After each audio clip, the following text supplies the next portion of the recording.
All right, this is a painting that I started quite a while ago. So that's, I think, always hard. I didn't have time to finish it when I started it. So now I'm coming back to it after maybe 6 weeks or something. And I don't remember much about it. So maybe that's, who knows, maybe that's a good thing. Luckily, I left it in such an unfinished state that I have no worries about going forward, because at this point, anything will be an improvement. So I sprayed it really heavily with fixative. I think I might have sprayed it twice, because I might have sprayed it the day I was working on it, and I sprayed it before I started today. Okay, so I'm going to go back and I'm going to start with the sky. And after you spray with the fixative, I sprayed with the Blick workable fix. After you spray, things get really dark. So what I'm trying to do next is just to bring the lights back out. And it doesn't really matter if I use the same pastels I used before or not, because things have gotten so dark, everything I do is going to be like, it'll be something new.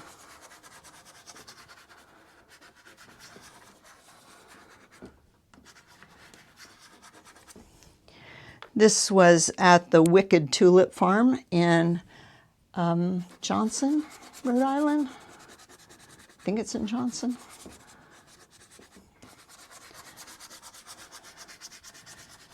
It was really incredibly beautiful, worth a trip to Rhode Island just to see this, I think. Right, I'm really getting this way too sunny. It's much more of a gray day.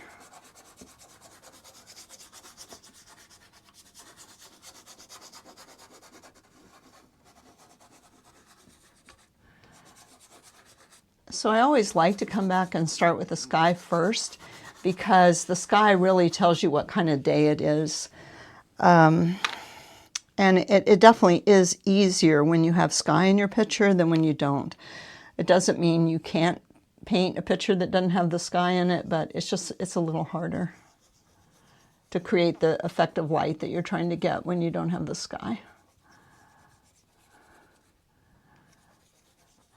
And if your paintings are too dark, which is, it's a problem with landscape painting, especially when you're painting outside, that there's so much light outside compared to inside that your painting can appear too dark when you get it in the house.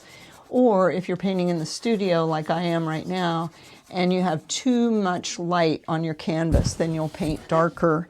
So you want the light on your canvas to kind of mimic the light that you think your painting will hang in. Okay.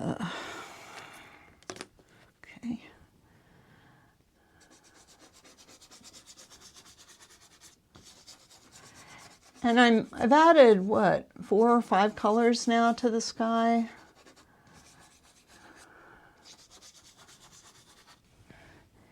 So I'm about at the end of what I can do without things starting to smear. And the colors mush together without layering. So the fixative creates like a new surface, but then if you work too long in any one area, you lose that surface again, and you would have to spray again. And I guess I'm in hope. Whoops. I'm in hope that I won't have to spray again, but you don't know.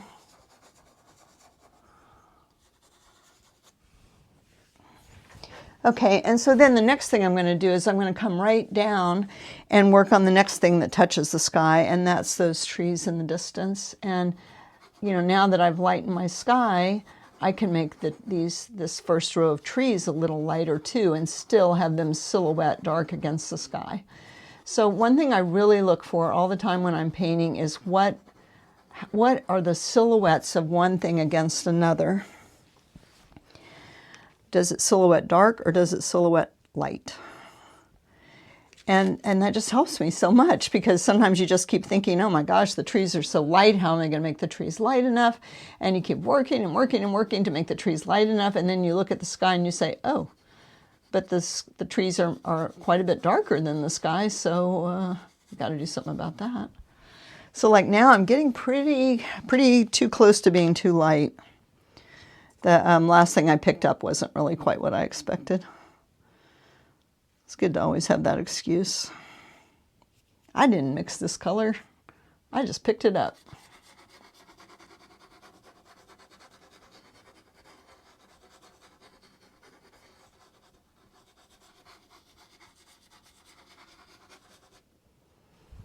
So that's a little more in the right value.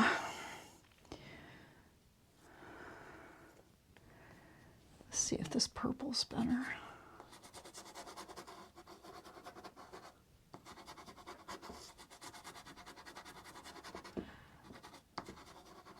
And like right here, you know, I still had that darker color underneath, and I can just sort of layer that over it, and it kind of is working. I think I'm going to have to add, of course I just dropped it. And where it went, no one knows. Oh, but I found something else. All right. I am going to add a little darker green in here. Because for one thing, I liked how that looked, but the texture didn't really match with the rest of that hill.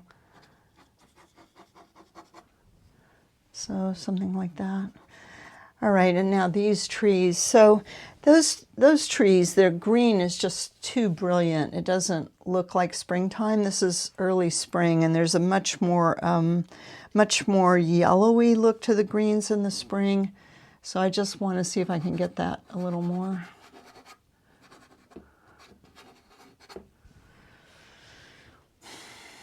And I think I'm going to add a little pink to it.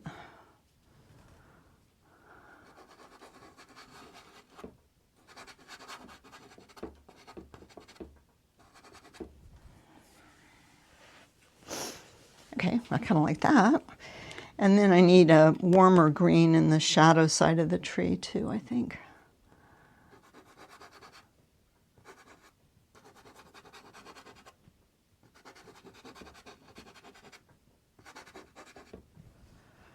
That's probably too dark. I turned off some of the lights in here because I was worried about having too much light on my painting, but now I don't have enough light on my pastels. So somehow we have to figure out a way here to have more light on the pastels themselves and not too much light on the painting. All right, so I think I need a little, come back again with a little more green in that shadow.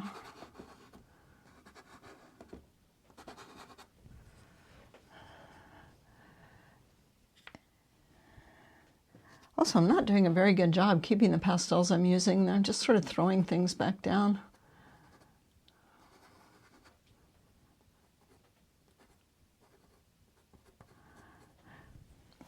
Okay, so the houses. I feel like the house is too pink. The white on the houses is too pink, so I'd make it a little whiter or bluer. And I don't know if that's too bright, but I feel like I can't answer that question right this minute. I'm going to have to come back and work on the flowers and stuff in the foreground.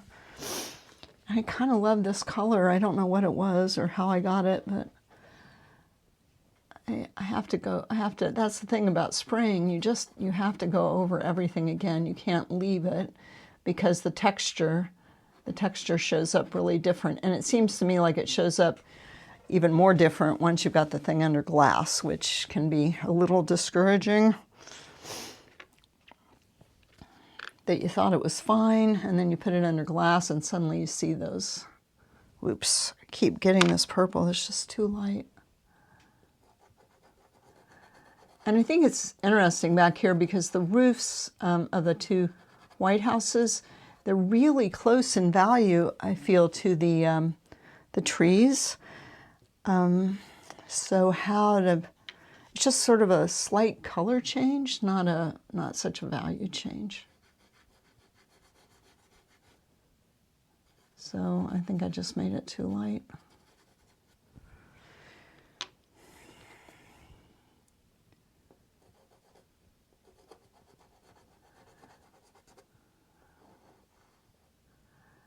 So color and value right now is my main focus in what I'm doing. I am trying to correct my drawing a little bit as I go, but mostly, and also, I mean, there's going to be a little line here in the shape of this house.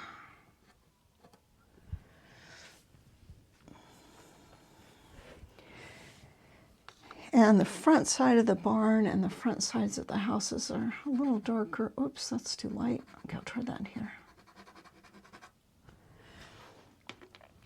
It can be kind of hard to tell what you're doing because, you know, the fixative changes the color of the pastels you're using, and so sort of everything I'm putting down feels like maybe I got it a little too light. They look darker in the box, and it's probably because I've got more light on my canvas than I do on my box. So that's sort of an interesting question too. Do I need to have a more similar lighting on my pastel box and on my canvas or my paper?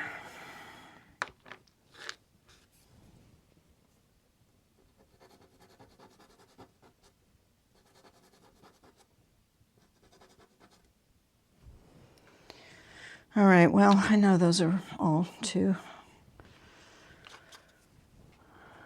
raw color, too blue. Red's too red. And I didn't work on this. That needs to be a little bit lighter.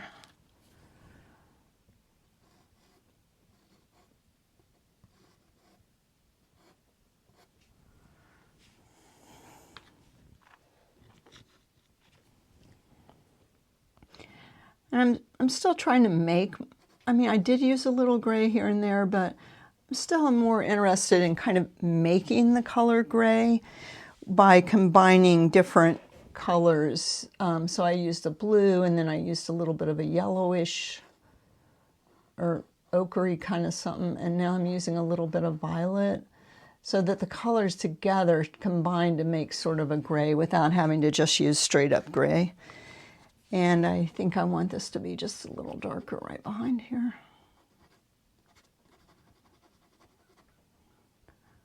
And try to firm up the drawing a little bit with the pastel in the background.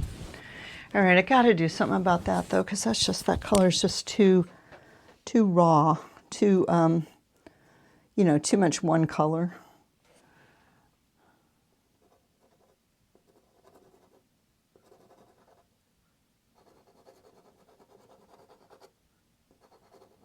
So that's a little better. I still don't think that looks like white in shadow, but maybe I've got it too dark too.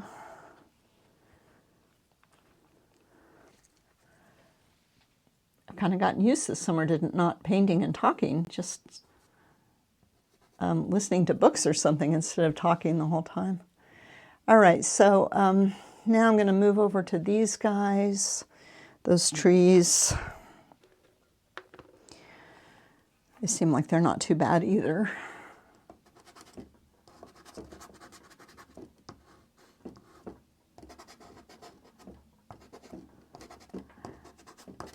So just remember that thing about trees. You want to make them so that it feels like birds could fly through them.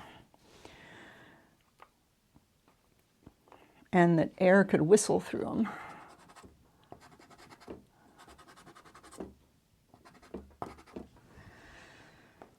Right now my trees are solid as a wall. So we'll see if I can.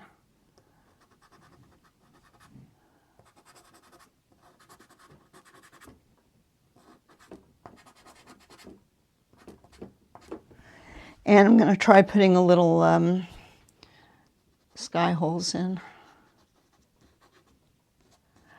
So what I do is with my trees and stuff that are sticking up in the sky is I put where it's dark, I put the trees. Where it's sky, I put the sky. And then I come back and work on the trees. And then I come back and I put in some sky holes. And now I'm going to come back and see if I can put the trees on top of the sky holes. I just kind of messed that up.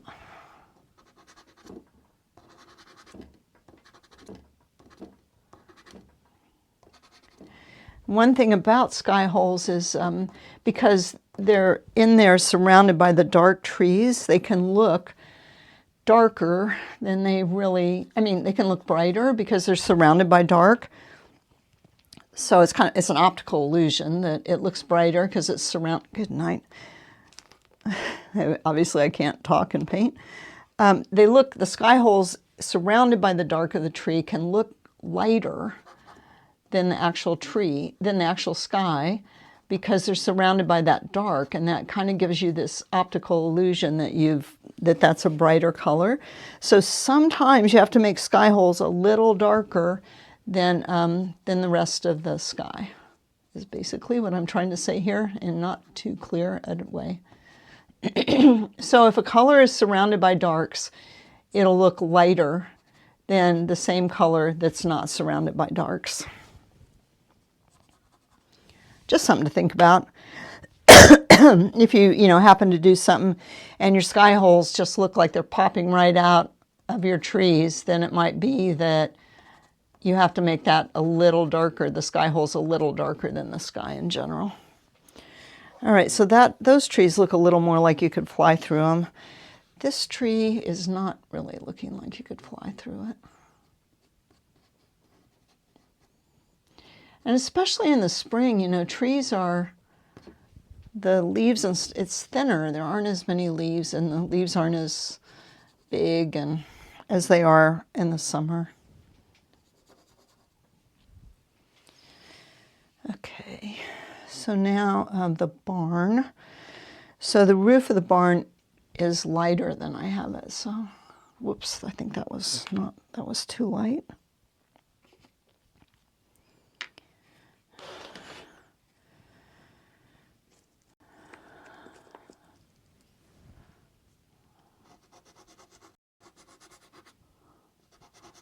Oh, good, that was way too dark. I could use it down here. A lot of times if I use something that's not right, I'll just go ahead and use it anyway, because I've started, so now I'll have that just extra little hint of color underneath there that I wasn't planning on. Okay, now that's too bright. So it's pretty much like back and forth, like a pendulum. Too dark, too bright, less too dark, less too bright. At least I hope that's how it works. The same thing here. I mean, I would say this color is gray. So what I'm trying to do is just see the colors that make up that gray.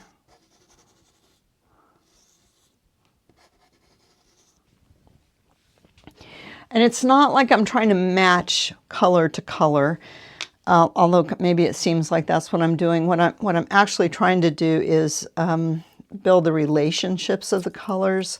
So the barn is only too blue right now because it's not in relationship to the other colors.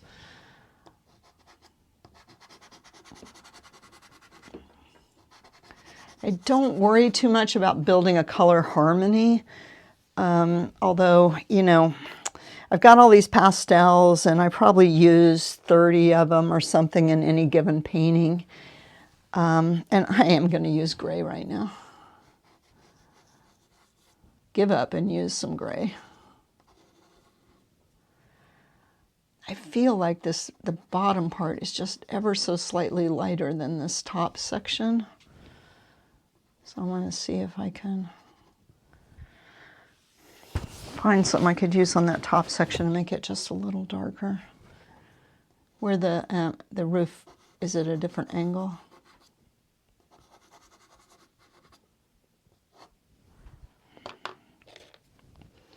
And a lot of times I'll use the background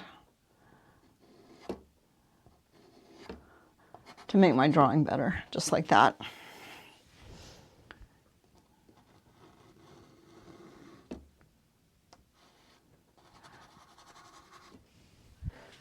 Okay, so I'm almost out of the background.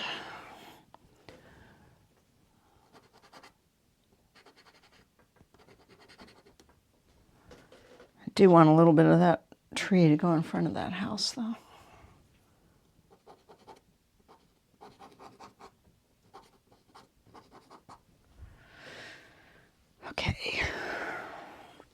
All right, now, so we got the first field of grass in front of the tree.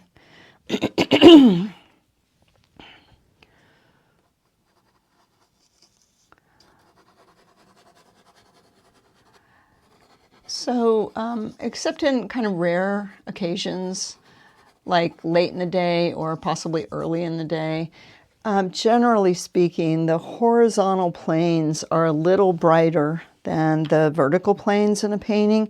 So anything I say about anything, you should kind of, you know, you can listen to it, but then what you really want to do is go out and just see what you see. Or, you know, but it's something you can kind of look for. It's generally true.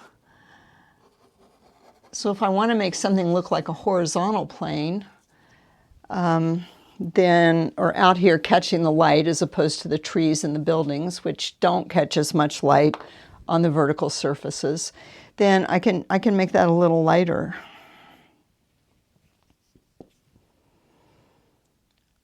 And that is one way of saying, oh yes, look, now I've moved out into the field. But I also don't want to get too carried away back here, and I'm worried I am, because I have all these bright colors. So I'm just, you know what, I'm pretty sure I've got it out of control a little bit already. So I'm going to tone it down a little bit right now. I'm not going to wait to, I think I know the answer, that it's too much.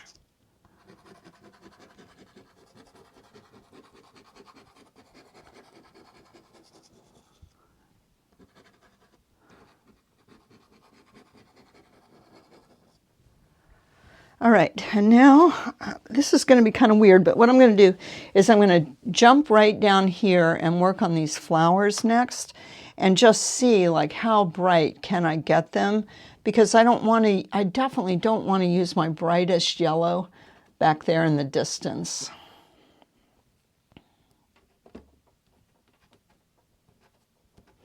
And even here, it's the tops of the flowers that are the brightest, even on a shape that's that small.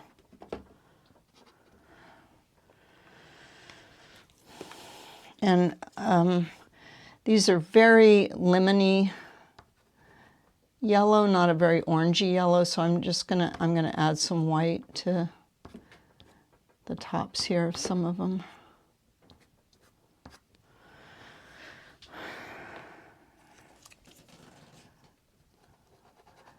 Yellow is a tricky color because you usually can't get away with just light yellow and dark yellow, because yellow is so much associated with the color of light, the color of sunshine. You know, until pretty recently, almost all our lights, interior lighting was incandescent, so it's very warm. So we really associate the color yellow with light. So what you have to do is you have to look at the shadows on your yellows and see what kind of combination of colors can you put together that will start to look like yellow in shadow without using yellow. So unlike colors like maybe blue or green, where you can have a light green and a dark green, and you can make that look like read as light and shadow, you just can't on a yellow thing, and it's the same problem with a white thing. But then there's also the problem of it would really be nice not to make up a formula that you just used all the time of something like burnt sienna and some greens and some violets. But I'm sorry to say that one of the problems with painting a long time is that you start to create formulas. You start to remember, oh, that worked so well last time, I'm going to try it again. But, you know, that solutions to paintings are kind of specific to the painting that they solved a problem on. They don't all translate to other paintings. And so I'm very suspicious of myself whenever I start doing something I think I know, which I'm just going to say is what I'm doing right this minute. I'm doing what I think I know will work instead of what I'm seeing.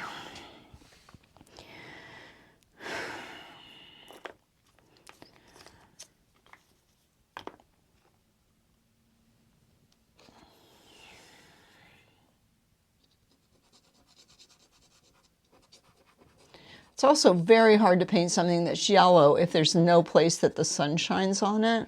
So I was painting a yellow house yesterday, and it was all in shadow, and it just was so hard, I thought, to be convincing of a yellow house in shadow without anywhere that actually had the light. So, okay, so I'm going to say that's enough right there for now, because now I have an idea of how far can I go with yellow.